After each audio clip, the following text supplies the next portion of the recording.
konsultacijos. Tai vat, norėčiau, kad norėtųsi atsakinėti klausimus, jūsų užduotų klausimus. Pabandyčiau atsakyti video, tokiu pat principu kaip dabar. Reiškia, jūs užduodat, aš susikomplektuoju klausimus, susistatau eilės tvarka ir per kažkurį laiką juos atsakau vaizdinė medžiaga. Taigi, dabar dažnai, šiandien pradėkime nuo to, kad dažnai manęs klausia proteinų, baltymų poreikis. Kokius juos reikia gerti, kaip juos reikia rinktis, koks gamintojas geresnis, pagal kokius kriterijus juos reikia atsirinkti, koks kiekis reikalingas dienoje ir eilė kitų klausimų. Taigi paprasti dalykai. Proteinas, sakykime, baltymas ar geineris ar kažkokios kitokios sudėties proteinas renkamas, turėtų būti parenkamas pagal tai, kaip jūs maitinatės.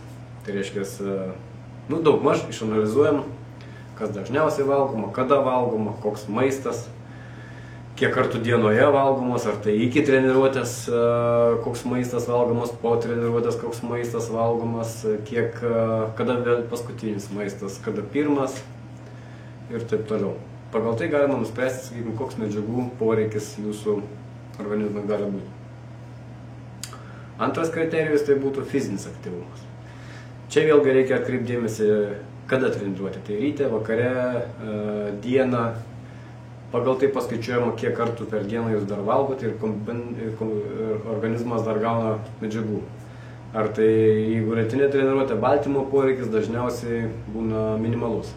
Nes per dieną organizmas puikiai geba kompensuoti visą eilę baltymų, medžiagų, aminorūgščių, angliavandenių, viskas, kas galima gauti su maistu. Todėl baltymų poreikis tuo atveju būna mažesnis. Bet yra daug niuansų, aišku, tai priklauso kokios treniruotės, kokio profesionalumo sportininkas, kiek treniruočių yra, sakykime, dienoje, kokio pobūdžio treniruotės. Ar tai kažkoks varžybinis etapas, ar kažkoks tai specialus pasiruošimo ciklas ir taip toliau. Taigi, čia yra atskiri etapai, pagal kuriuos reikia rinktis ir parinkti papildą. Taigi, toks labai slidus ir labai toks dažnas pasitaikantis dalykas, kad kai moteris dažnai, sakyčiau, gal naudoja baltymą. Valgo, sakykime, 3 kartus dienoje, koks 4 galbūt yra užkandis. Ir 5 ar 6 kartas netgi, sakykime, po treniruotės yra geriamas kokteilis ir dar yra vakare kaip maisto pakaitalas geriamas kokteilis, tai jau yra blogai. Organizmas, kaip žinia, geba iš bet kurios medžiagos, bet kurią medžiagą, sakykime, versti angliavandenis, sakykime, ir atidėti juos kaip riebalus. Taigi, perteklius bet kurios medžiagos yra neteisinga kompensacija. Čia, sakykime, čia galbūt reikėtų sustoti, kad nesigilinti į tos smulkmenas, kurios galbūt ateityje kažkas jūs užduos iš klausimų, bus klausimynė. Svarbiausias dalykas, pagal ką reikia rinktis baltymą, tai turbūt būtų, kaip minėjau, maistas, sporto valandos, dažnis, koks fizinis krūvis, kokio principo treniruotės. Tada pagal visą tai, sakykime, parenkamas ar reikalingas greitai įsisavinimo išrūgų baltymas, ar tai turi būti kažkoks tai lėčiau įsavinatas baltymas, jeigu retas valgymas, ar medžiagų poreikis labai didelis, tai gali būti, sakykime, kelių baltymų struktūrų sudėtis, būtų išrūgų, kiaušinio baltymo, izoliato, sakykime, tos sudėtinės dalis, kad organizmas ilgai savintųsi baltymą. Pagrindiniai. Sekantis dalykas, į ką reikia pažiūrėti, kiek yra baltymo santykis baltymų, riebalų, angliavandenių, cukraus, kas labai skaičiuoja kalorijas ir taip toliau. Kas liečia baltymo, tai sakykime 100% išrūgų baltymas 80, 90, 100% baltymas, aišku, baltymų kiekis ten skiriasi gramų.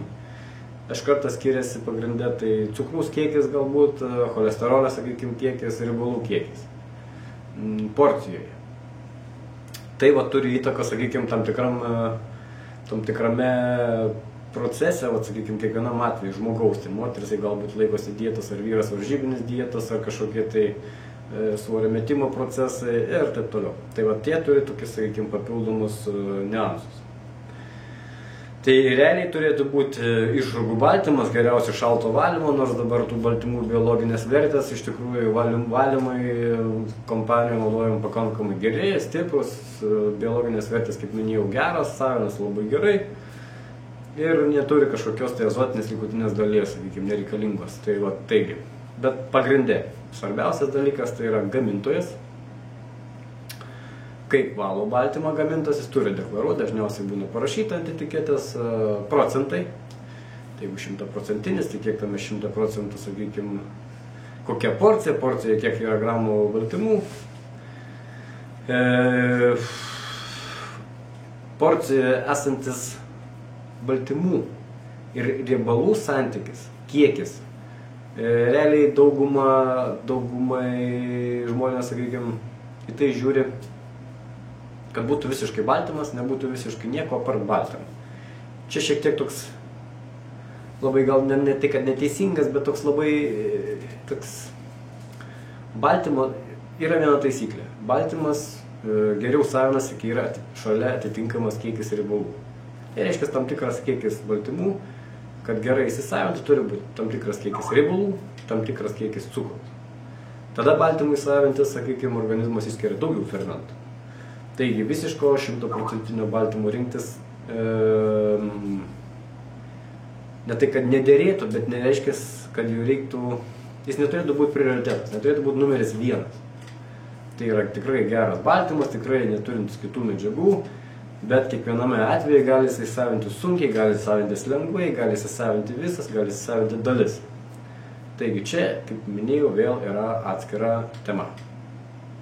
Taigi, pradžiai tiek, laukiu klausimų, susitiksime sekančioje konferencijoje video medžiagų.